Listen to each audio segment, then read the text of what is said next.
Hello. हाँ बोलो। खोलो। का खोले के कहतनी? का खोले कहते हैं?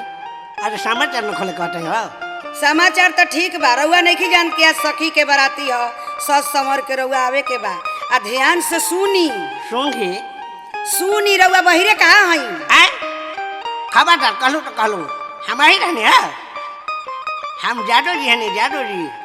अच्छा तो ठीक बा, सुनी बात हमार।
बाराती में